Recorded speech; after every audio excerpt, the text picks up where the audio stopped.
Common hunting and fishing violations in Minnesota, which I see often, are hunting over bait.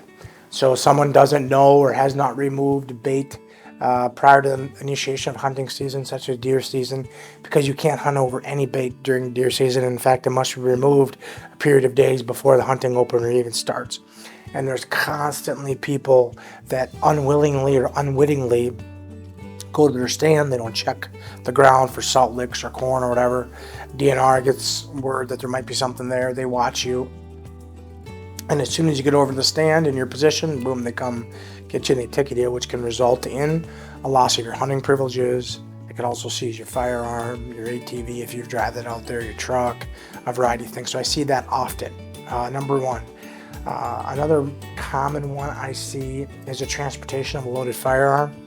In the state of Minnesota, you cannot transport firearms loaded. So if you come out of your deer stand or the like, or come out of the duck blind, you must have your gun unloaded.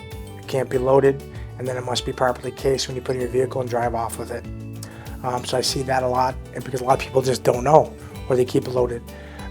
Moreover, some of the common fishing violations are fishing, obviously, without a license. People sometimes don't think they need a license to fish. You do. Fishing with too many lines down, not understanding where you're fishing, such as, are you in a management zone? Are you in a protected zone? Are you using the right kind of bait in a certain area?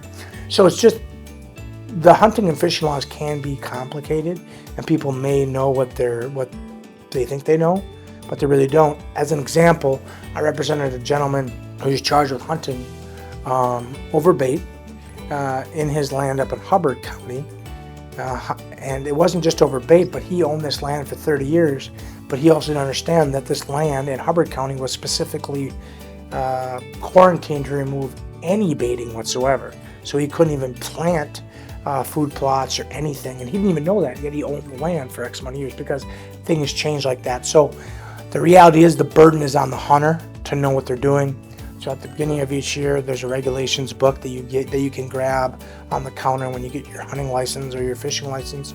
Just take it, read it, and then you'll be just fine.